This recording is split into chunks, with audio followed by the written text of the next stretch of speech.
जब हम कहते हैं मेजर रीजंस, तो उन मेजर रीजंस में ऑन माय फिंगर टिप्स जो चीज़ें मैं बता सकती हूँ, और बाकी आपको लिटरेचर से बहुत कुछ मिल जाता है। उसमें सबसे पहले इशू आता है एक्सेस का, यानी स्कूल कहाँ मौजूद है, बच्चे कहाँ मौजूद हैं, और उनको स्कूल तक पहुँचना या वहाँ तक रसाई के जो मसाइल हैं। मेरा रीसेंट मोस्ट रिसर्च जो रूरल एरियाज़ में रहा वो गर्ल्स एजुकेशन के हवाले से रहा, और गर्ल्स एजुकेशन में सबसे बड़ा इशू एक्सेस का है। अगर आपने स्कूल को लोकेट किया है एक ऐसे डिस्टेंस पे जहाँ बच्चों को पैदल चल के जाना है, तो लड़के का पैदल चल के जाना और बच्चियों का पैदल चल के जाना दो फिज़िकल रियलिटी में दो मुख्तलिफ बातें हैं। और बच्चियों के वालिदैन ये नहीं कर सकते कि वो बच्चियों को अकेला भेज सकें, और अगर वो स्कूल इतने डिस्टेंस पे है कि बच्ची को वापस आने में जाने में कोई पौना घंटा घंटा लगता है, तो they can not do that. तो ये एक एग्जांपल है। सिमिलरली आप बलूचिस्तान को इमेजिन करें, सिमिलरली आप और इलाकों को इमेजिन करें। तो सबसे पहला इशू एक्सेस है कि आपका स्कूल कहाँ लोकेटेड है और बच्चे वहाँ तक कैसे पहुँच रहेंगे, नंबर वन। नंबर टू, आपकी रेलिवेंस ऑफ एजुकेशन क्या है। क्या लोगों पर ये साबित कर पाए हैं आप कि ये एजुकेशन उनके लिए रेलिवेंट है और उनके बच्चों के लिए रेलिवेंट है। अगर ये बात साबित हो जाती है और ये कॉमन नैरेटिव में आ जाती है कि बग़ैर एजुकेशन के हमारा बच्चा आने वाली ज़िंदगी सक्सेसफुली नहीं गुजार पाएगा, तो लोग आमादा हो जाते हैं। तो आमादगी के लिए आपको एक रेलिवेंट एजुकेशन देनी पड़ती है, जिससे लोगों को लगे कि हाँ, ये हमारे काम की चीज़ है और हमारे बच्चे के काम की चीज़ है। तीसरी चीज़ आती है क्वालिटी ऑफ एजुकेशन। लोग आमादा हो जाते हैं, लोग स्कूल तक रसाई भी कर लेते हैं, लेकिन फिर वहाँ जो क्वालिटी ऑफ एजुकेशन है, क्वालिटी ऑफ एजुकेशन के 9-10 इंडिकेटर्स इवन पाकिस्तान के अपने फेडरल मिनिस्ट्री ने भी जारी कर रखे हैं। उन्हीं 9-10 को उठा लें तो जो क्वालिटी ऑफ एजुकेशन है दैट मैटर्स के लोग अपने बच्चों को स्कूल में ज़्यादा देर तक रखेंगे या नहीं। एक तो वो है जो रसाई की वजह से आ ही नहीं पाया, एक वो है जिसने इसको इररेलेवेंट समझा और वो नहीं आ पाया। उसने सोचा बेहतर है कि मेरा बच्चा कोई कारीगरी सीख ले बजाय इस स्कूल में जाने। तो वो दो तो वो हैं जिन्होंने भेजा ही नहीं। और ये एक कैटेगरी है जिसको हम ड्रॉप आउट में शुमार करते हैं। ये वो लोग हैं जिन्होंने भेजा और या तो वो रेलेवेंट नहीं थी या क्वालिटी इंडिकेटर्स इतने पुअर थे कि टीचर क्वालिफाइड नहीं है या टीचर का बिहेवियर ठीक नहीं है, क्लासरूम कंडीशंस बहुत बुरी हैं, या ओपन एयर में बैठ के बच्चे की हालत ख़राब हो रही है गर्मी में सर्दी में, लेकिन आप कह रहे हैं कि नहीं नहीं हमने तो सहूलियात मुहैया कर दी हैं। इस तरह की चीज़ें। और क्वालिटी ऑफ एजुकेशन जब नहीं है, जब जब एक क्वालिटी एनवायरनमेंट नहीं है, साइकोलॉजिकल एंड फिज़िकल, यानी बच्चा अब्यूज़ भी हो रहा है, बच्चे के साथ बदसलूकी भी की जा रही है और कोई क्वालिटी लर्निंग भी नहीं हो रही, तो ड्रॉप आउट होगा, डेफिनेटली होगा।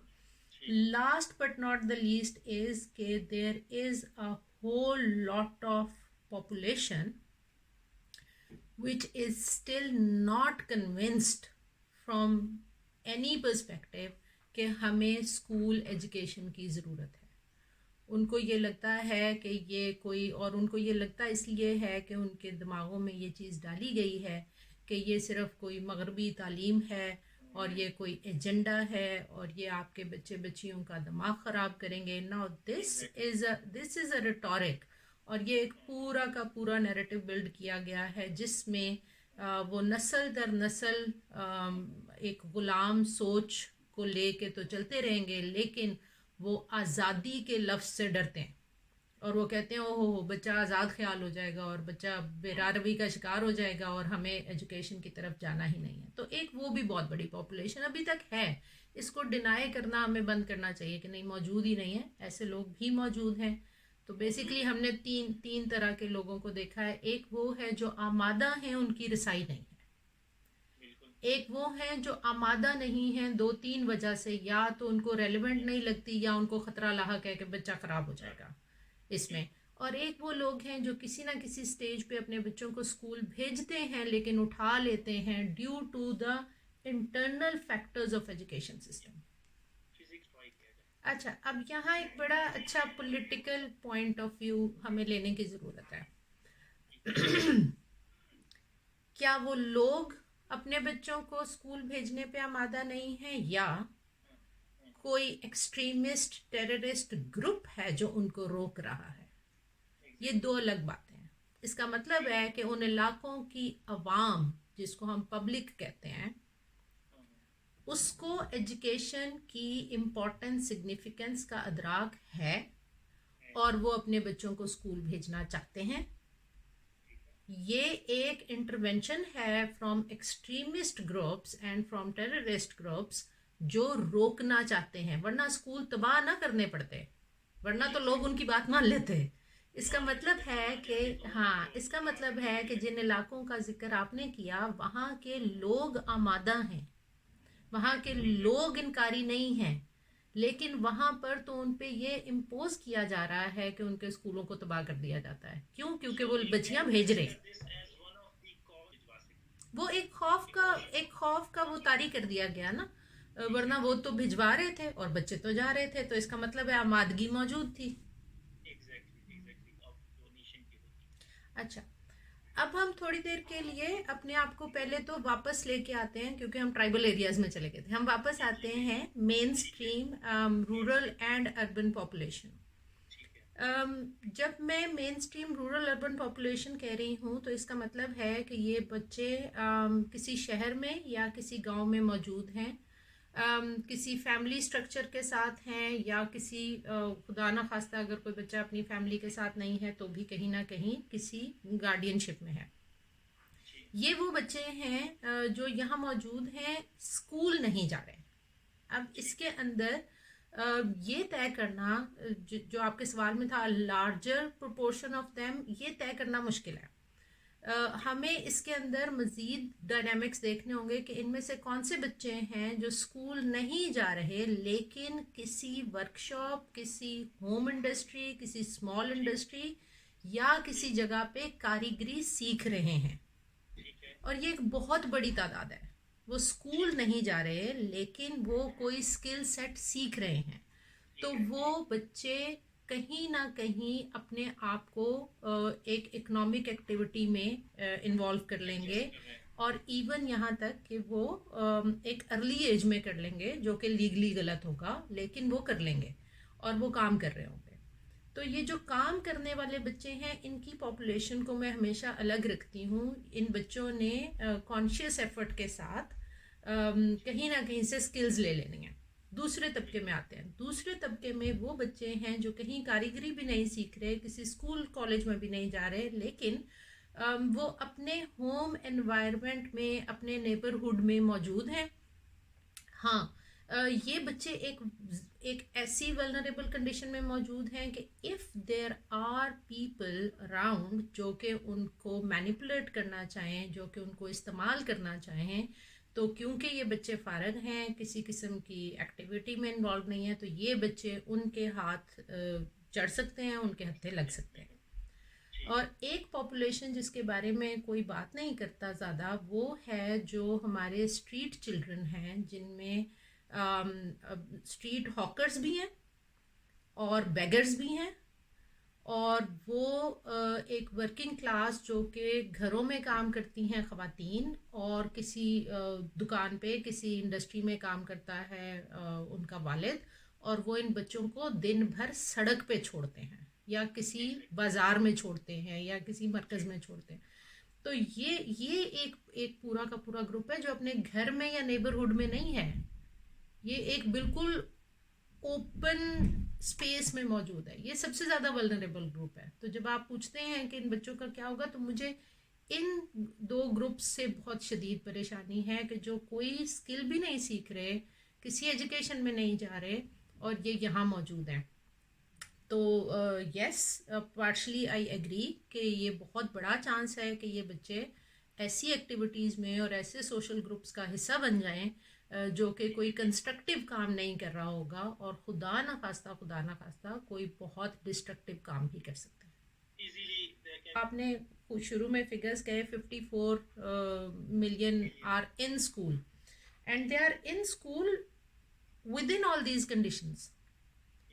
और वो बच्चे भी और उनके वालिदैन भी इस कदर इससे अडेप्टिव हो चुके हैं कि उनको पता ही नहीं है कि क्लासरूम पेडागोजी में उनके बच्चे की ज़हनी सलाहियत किस तरह से लिमिट हो रही है, और किस तरीके से आहिस्ता आहिस्ता हम वो जो एक क्रिएटिव माइंडसेट होता है बच्चे का, हम उसको क्लासरूम कंडीशंस में ख़त्म करते चले जाते हैं, और फिर अचानक से हम उसको यूनिवर्सिटी एजुकेशन में फिर से कहते हैं कि you should be creative enough. लेकिन वो जो स्कूलिंग वाला पार्ट है, K-12 kindergarten to hire secondary, उसमें जो पेडागोजीज और जो क्लासरूम कंडीशंस हैं वो अभी तक भी यही हैं कि बच्चे को बने बनाए जवाब दिए जा रहे हैं। बच्चे को ऑलरेडी टेक्स्ट बुक की शक्ल में, दुनिया टेक्स्ट बुक से आगे जा चुकी है, हम अभी तक सिंगल नेशनल करिकुलम और फिर टेक्स्ट बुक और फिर सिंगल नैरेटिव बिल्ड करने के लिए और पता नहीं क्या करने के लिए हम वो बने बनाए जवाब रखते हैं बच्चे के आगे, उसके सवाल की सलाहियत को ख़त्म करते हैं। सवाल leads to creativity, questioning mind leads to creativity.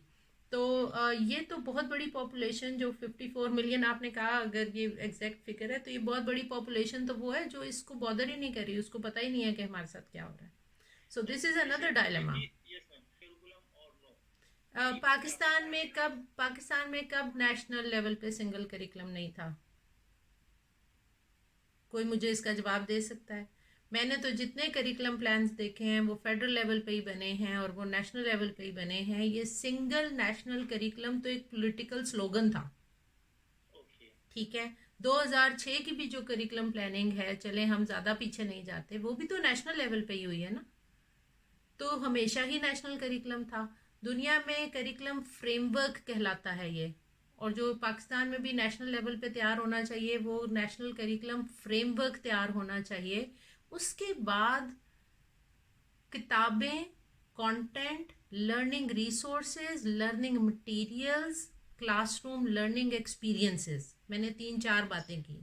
किताबें, learning resources, learning materials, classroom learning experiences, इसको डिक्टेट करना बंद कर दें। इसको किसी भी स्लोगन के साथ डिक्टेट करना बंद कर दें। ये आज के दौर में हमने कनेक्ट करना है प्लेस बेस्ड लर्निंग को, यानी एक बच्चा अटक में है, या एक बच्चा चकवाल में है, या एक बच्चा मिठी में है, या एक बच्चा जोब में है, इन बच्चों की प्लेस बेस्ड लर्निंग होनी है, यानी अपने लोकेल से लर्निंग शुरू होनी है और आपने उसको ग्लोबल लेवल तक कनेक्ट करवाना है। तो आप एक सिंगल नेशनल करिकुलम, या एक, मैं फिर लफ्ज़ इस्तेमाल करूंगी कि हम टेक्स्ट बुक्स बनाते हैं, हम करिकुलम फ्रेमवर्क नहीं बनाते हैं। हम फेडरल मिनिस्ट्री में बिठा के टेक्स्ट बुक्स बनवा रहे हैं। तो ये अभी तक वो माइंडसेट है कि हमें लगता है कि हम किताब लिख देंगे और फिर टीचर और बच्चे को उसके बियॉन्ड ना बोलने की इजाज़त है, ना सोचने की इजाज़त है। तो ये बंद करते हैं। नेशनल करिकुलम फ्रेमवर्क मौजूद हो फिर ना। तो मेरा मेजर है जो मैं इस वक्त काम कर रही हूँ वो पीस एजुकेशन पे है, और peace education actually value based education है। यानी बेसिक ह्यूमन वैल्यूज़ क्या हैं, फिर आपके कल्चरल वैल्यूज़ क्या हैं, आपका रिलीजियस वैल्यूज़ का सेट है, ये सब चीज़ें मिल के आप प्राइमरी एजुकेशन में एक वैल्यू बेस्ड करिकुलम बनाते हैं और वैल्यू बेस्ड पेडागोजीज करते हैं। उसका फ़ायदा ये होता है कि बाय द एज ऑफ 12, जब ये बच्चा टीन एज से पहले प्राइमरी एजुकेशन में है, बाय द एज ऑफ 12 उसकी वैल्यू बिल्डिंग हो चुकी है। अब जब उसके हार्मोनल चेंजेस आएंगे और जब वो उस एनर्जी पीरियड में जाएगा तो वो इन वैल्यूज़ को कैरी करके अपने बिहेवियर पैटर्न्स लेगा। अभी तक तो वो शदीद एग्रेशन और एक नफसा नफसी, और घरों में भी और नेबरहुड में भी और सड़क पे एक दूसरे से आगे निकल जाने की रेस, और मुआशरे में भी एक दूसरे से आगे निकल जाने की रेस। ये जो 3-4 बातें मैंने बोली, आपको न सुनाई दे रहा है कि इसमें कौन सी वैल्यूज बिल्ड हो रही हैं? इट इज ओनली मटेरियलिस्टिक वो है जो एक कंपटीशन की वैल्यू बिल्ड हो रही है, कंपटीशन है, बिल्कुल। और उसको सिर्फ ये पता है कि मेरे घर में भी, मेरी नेबरहुड में भी, सड़क पे भी, हर जगह, और इवन क्लासरूम में भी मुझे ये बताया जा रहा है कि मैंने दूसरों से आगे कैसे जाना है। आगे जाना। तो वो जो एक इंक्लूजन की, वो जो एक पीसफुलनेस की, एक को एग्जिस्टेंस की, एक एक्सेप्टेंस की वैल्यू है, वो तो कहीं बिल्ड ही नहीं हो रही। एग्जैक्टली। तो ये जो वैल्यू बेस्ड एजुकेशन है, राइटली पॉइंटेड आउट, हमें बहुत ज़्यादा ज़रूरत है कि हम इसके ऊपर काम करें। और इस वक्त जो मैं अपना पोस्ट डॉक्टोरल रिसर्च कर रही हूँ, वो पूरा का पूरा फोकस्ड ही सिर्फ peace building through curriculum and through pedagogy है इन प्राइमरी स्कूल्स चलिए। मेनली। जी, पहली बात तो ये कि पब्लिक और प्राइवेट इंस्टीट्यूशंस में दो मेजर इश्यूज हैं। पब्लिक इंस्टीट्यूशन में कैपेसिटी का बहुत बड़ा इशू है, और कैपेसिटी इन टर्म्स ऑफ कि वो क्या कर पाएंगे, नंबर वन। ठीक है। प्राइवेट इंस्टीट्यूशंस में कॉस्ट का बहुत बड़ा इशू है। वो भी कैपेसिटी का भी इशू है। मैं कोई उनको इतना हाई ग्रेड नहीं करती कि उन्होंने कोई बहुत बड़ा एजुकेशन में हमारे यहाँ कोई बहुत बड़ा मार्का मार किया हो। दिया और वो जी। गवर्नमेंट स्कूलों से कोई बहुत ही डिफरेंट काम कर रहे हो। नहीं, नॉट रियली। जी। उन्होंने भी एक कॉस्मेटिक सर्जरी कर रखी है, और वो भी बिल्कुल। कोई कोई इतना क्रिएटिव माइंडसेट डेवलप नहीं कर पाए। नहीं है। तो बिल्कुल। दोनों जगहों के अपने अपने चैलेंजेस हैं। एक जगह कैपेसिटी के बहुत चैलेंजेस हैं, एक जगह कॉस्ट के बहुत चैलेंजेस हैं, लोग अफोर्ड नहीं कर सकते। फिर तीसरी जगह पे ये आते हैं जो जिनको हम एनजीओज कह दें, या हम ट्रस्ट्स कह दें, या हम सिविल सोसाइटी, जैसे आपने वर्ड यूज़ किया। ये लोग जो काम कर रहे हैं। अब ये जो एजुकेशन इमरजेंसी है, इससे पहले पिछले 1 साल के दौरान फेडरल मिनिस्ट्री ने एक इस्लामाबाद कैपिटल टेरिटरी के अंदर एक बड़ा अच्छा एग्जाम्पलरी एक एक एक पूरा कैंपेन किया, और जिसमें जायका को मैं बहुत अप्रिशिएट करती हूँ, उनकी एफर्ट्स को, और ministry of education, non formal schooling, basic education centres, और फिर कुछ एनजीओज थे जो उनके जी। साथ जुड़े थे। जी। और इन्होंने इलाके आपस में डिस्ट्रीब्यूट किए, और हर इलाके के अंदर हर ऑर्गेनाइजेशन ने अपना अपना फोकस्ड काम किया, and as per their claim उन्होंने 70,000 प्लस बच्चा नॉन फॉर्मल एजुकेशन में 1 साल के अंदर अंदर एनरोल कर लिया, इन वन फॉर्म और अनदर। कोई इवनिंग स्कूल चला रहा है, कोई बिल्कुल एक कम्युनिटी एजुकेशन सेंटर चला रहा है, कोई किसी फॉर्म में है, कोई किसी फॉर्म में। तो अगर इस्लामाबाद कैपिटल टेरिटरी के अंदर इसको एज अ पायलट कर लिया गया, तो मेरे ख्याल में एक बहुत अच्छा मॉडल तैयार हो गया, एक लोकलाइज्ड मॉडल तैयार हो गया फॉर अदर डिस्ट्रिक्ट गवर्नमेंट्स, कि वो भी इसी तरह पब्लिक, प्राइवेट और एनजीओज के साथ हैंड होल्डिंग करें। अच्छा, उसमें प्राइवेट इदारों का ये रोल है कि उन्होंने अपनी बिल्डिंग्स प्रोवाइड की फॉर इवनिंग स्कूल, उन्होंने ठीक और है। कुछ नहीं किया, लेकिन एनजीओज ने उनको राब्ता किया और उन्होंने कहा कि आप हमारी इंफ्रास्ट्रक्चर को इस्तेमाल करें। इंफ्रास्ट्रक्चर यूज तो करें। ये एक बड़ा अच्छा मॉडल डेवलप हुआ, लोकलाइज्ड मॉडल यस। डेवलप हुआ, कि government, public and these non government organisations collaborative, in a collaborative environment उन्होंने ये सब कर जी। डाला। अब अगर हमारे पास ये एक मॉडल आ गया है, तो why not to replicate it in other districts as well. और फिर वहाँ पर भी ये तीनों अगर मिल के काम करेंगे, एक बात। दूसरी बात, आपने एक्सिलरेटेड करिकुलम की, दैट इज़ वेरी इंपॉर्टेंट। ये बच्चा जो अपनी एज ग्रुप से थोड़ा बड़ा हो चुका है, एक रीज़न ये, और दूसरा रीज़न ये कि आप ये नहीं एज्यूम कर सकते कि ये अपना काम काज छोड़ देगा। ये जो कुछ कर रहा है, इसको वो करना है, वो इसकी मजबूरी है। बहुत सारे केसेस में ये बच्चे ही घर चला रहे हैं, तो वो एग्जैक्टली। अपना काम करेगा। आप उसको एकदम ओवरनाइट ये नहीं कह सकते कि सब कुछ छोड़ के तुम तालीम हासिल छोड़ करोगे। के आ। तो फिर हमें उस एक्सिलरेटेड करिकुलम की तरफ दोनों वजूहत से, एक तो वो ओवर एज हो गया, या वो अपना दिन के उतने घंटे नहीं दे सकता, तो वो दिन के 3 घंटे या कुछ भी अगर दे दे तो उसमें कंडेंस्ड करिकुलम के साथ इनको इस काबिल कर दिया जाए कि अब वो जिस एज ग्रुप में हैं वो वहाँ से एक फॉर्मल सिस्टम में चले जाएं। आखिरी चीज़ आपकी ये थी कि जब ये बच्चे जो कि मेन स्ट्रीम एजुकेशन में किसी ना किसी तरह आ रहे हैं, नॉन फॉर्मल स्कूलिंग से आ रहे हैं, किसी एनजीओज़ के ज़रिए आ रहे हैं, जब ये बच्चे ग्रेजुएट होंगे या ये बच्चे 18+ हो जाएंगे और वो वोटिंग का राइट ले लेंगे और वो, तो क्या ये बच्चे डिफरेंटली सोचते समझते होंगे? मुझे ये लगता है ये फिर डिपेंड करेगा कि हमने क्लासरूम्स में उनके साथ क्या किया। वो एक्सेलरेटेड लर्निंग से अगेन मेन स्ट्रीम एजुकेशन में आए, मेन स्ट्रीम एजुकेशन ने उनके साथ क्या किया, ये बहुत बड़ा क्वेश्चन मार्क है। क्या मेन स्ट्रीम एजुकेशन ने फिर वही जनरेशन तैयार कर दी जो सरे तस्लीम खम कर ले और लोगों के कहने पे और ब्लाइंड फॉलोअरशिप में वोटिंग करे? क्या दोबारा ऐसा तो नहीं हो रहा उन बच्चों के साथ भी जो आपने बहुत अच्छी एक पूरी स्ट्रीम सेट की कि वो इस तरह की ऑप्रेस्ड ग्रुप से आ रहे हों, इस तरह की चैलेंजिंग एनवायरनमेंट से आ रहे हों और फिर वो एजुकेशन में पहुँचें। एजुकेशन में पहुँच के हम उन बच्चों के साथ क्या करते हैं, ये एक बहुत बड़ा क्वेश्चन मार्क होगा। और फिर क्या वो भी आम बच्चों की तरह सोचने लग जाएंगे? क्या वो भी आइडियलाइज करने लग जाएंगे किसी भी बड़े बड़े नामों को और उनके पीछे आंखें बंद करके चलना शुरू कर देंगे? अगर उनके साथ भी ये हो गया तो फिर तो वो भी चेंज नहीं ला पाएंगे ना। मैं पिछले 10 साल जो काम करती रही, इस वक्त मैं प्राइमरी एजुकेशन पीस एजुकेशन पे काम कर रही हूँ। पिछले 10 साल मैं secondary and post secondary education में क्रिटिकल पेडागॉजीज पे काम करती रही।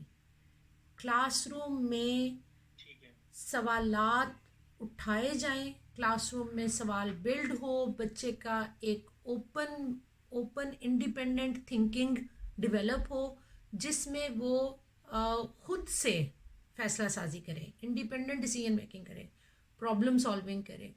तो फिर जाएगा वो इस लेवल पे कि वो वोट का फैसला भी खुद कर पाएगा, वो अपने आसपास होती भी चीज़ों पे क्रिटिक कर सकेगा या वो स्टेटस को चैलेंज कर सकेगा। अगर आप उस क्रिटिकल डिस्कोर्स का उसको हिस्सा ही नहीं बनने देंगे और सवाल की जगह सिर्फ जवाब जवाब जवाब देते रहेंगे तो फिर बड़ा मुश्किल है कि वो बच्चा वो क्रिटिकल थिंकिंग डेवलप कर पाए, जिससे उसने देखना है कि नहीं, मेरे पॉलिटिकल एनवायरनमेंट में जो कुछ हो रहा है ये ठीक नहीं हो रहा। इसके लिए वो क्रिटिकल माइंडसेट चाहिए। इनको हम कहते हैं parallel learning spaces. Parallel learning spaces में बिल्कुल परवेज़ वुडबॉय जैसे लोग और भी बहुत से लोग हैं। मैं अभी सुबह एक अटेंड करके बैठी हूँ जिसका नाम है मुकालमा, डॉक्टर शाहिद अनवर चला रहे हैं उसको। एक है नॉलेज कैफ़े, डॉक्टर बाबर चला रहे हैं उसको। एक हमारा है रिसर्च कैफ़े जिसको मैं, डॉक्टर बाबर और कुछ लोग और मिलके चला रहे हैं। ये पैरेलल लर्निंग स्पेसेस हैं। इन पैरेलल लर्निंग स्पेसेस में बहुत सारे लोग इस वक्त यही कोशिश काविश कर रहे हैं कि ये बच्चे बच्चियां किसी भी कॉलेज में हों, किसी भी यूनिवर्सिटी में हों या ग्रेजुएट्स हों, ये इस क्रिटिकल डिस्कोर्स का हिस्सा बने, ये उस क्रिटिकल थिंकिंग लेवल पे पहुँचें।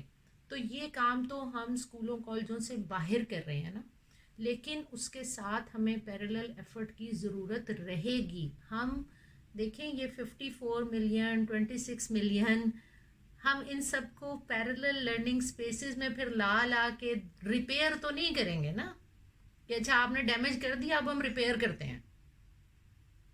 पैरेलल लर्निंग स्पेसेस में तो ये सब नहीं मौजूद होंगे। उसमें तो कुछ बच्चे आते हैं, कुछ बच्चे जो सोच रहे हैं, जो समझ रहे हैं, जो हमारे साथ इस डिस्कोर्स का हिस्सा बन रहे हैं, डेफिनेटली आते हैं। वो हाफ वे थ्रू तो हमारी उस पर चल चुके होते हैं, तब वहाँ पहुँचते हैं हमारे रास्ते पे। वो बच्चा जो किसी और रास्ते पे चला गया, जिसने एक टिपिकल माइंडसेट लिया, एक ब्लाइंड फॉलोअरशिप, ये लफ्ज़ मैं बार बार कहती हूँ, उसने ब्लाइंड फॉलोअरशिप सीखी है। तुम्हें जो कहा जा रहा है तुम वैसा कर डालो तो तुम पार लग जाओगे। तो वो इस यकीन से ब्लाइंड फॉलोअरशिप में जा रहा है, और वो बहुत बड़ी तादाद है। उसको हम पैरेलल लर्निंग स्पेसेस में हैंडल कर पाएंगे, मुझे नहीं लगता। हाँ, इसका एक कैस्केड इफेक्ट आएगा। अगर हमारे पास 100 बच्चा आ जाता है तो वो कोई 300 बच्चों तक हमारा ये मैसेज लेके जा रहा होगा, और जब वो उनमें बैठता होगा तो वो इस तरह की क्रिटिकल डिस्कोर्स करता होगा। I totally agree. लेकिन उसके साथ मीडिया है, उसके साथ होम एनवायरनमेंट है, उसके साथ एक पूरा का पूरा पॉलिटिकल सिनेरियो है, और एक उसको इकोनॉमिक चक्कर में इस तरह के डाला गया। आई एम सॉरी, मुझे मुझे लगता है कि ये तादाद बहुत बड़ी है। इसको पैरेलल स्पेसेस में शायद हम उतना बड़ा इम्पैक्ट ना ला सकें।